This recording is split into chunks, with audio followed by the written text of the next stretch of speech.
Hello guys! It's me, Sarah. Alam nyo, tuwing Valentine's Day, automatic natin naisip yung romantic love, flowers, chocolates, and dates. Pero today, gusto kong i-highlight yung ibang klase ng love. Yung madalas hindi napapansin pero sobrang halaga, yung love ng kaibigan. Yung kaibigan kahit hindi ka okay, kahit wala kang energy magkwento, kahit tahimik ka lang, hindi siya nagtatanong ng marami, presence lang. May mga araw na pagod ka, drain ka, o para wala ka sa sarili. At sa mga araw na iyon, may isang kaibigan na hindi ka huhusgahan. Hindi ka pinipilit mag-strong, pinapaalala lang niya na hindi ka nag-iisa. Hindi rin perfect ang friendship. May tampuhan, may misunderstanding, may panahong nagkakalayo. Pero ang pinagkakaiba ng totoo, marunong pa kayong mag-usap. Marunong kayong magpatawad at mas pinipili niyong ayusin kaysa tapusin. Minsan ang friendship ang unang nagtuturo sa atin kung ano ang tunay na pagmamahal.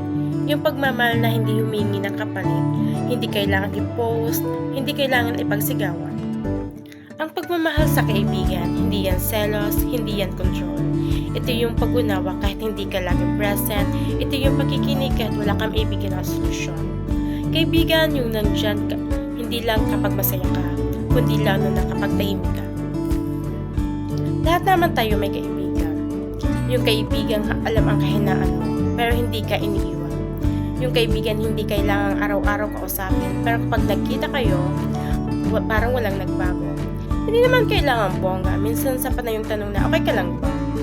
Kasi alam mo ang taong tunay na nagmamalasakit. May mga kaibigan talagang dadaan lang sa buhay natin at okay lang yun. Hindi lang meant to stay forever, pero lahat may naiwan na aral. Ang mahalaga, minahal mo sila ng totoo. Walang kapalit, walang kondisyon. Kung may isang bagay ako natutunan, ito yun.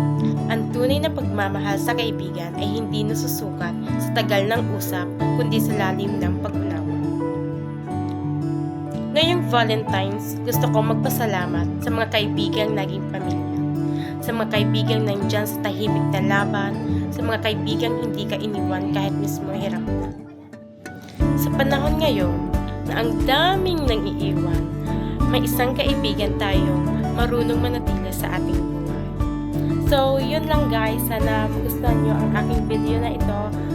Advance Happy Valentine's to all of you. Bye-bye! And clearly I don't see myself upon that list. But she said, where'd you wanna go? How much you wanna risk? I'm not looking for somebody with some superhuman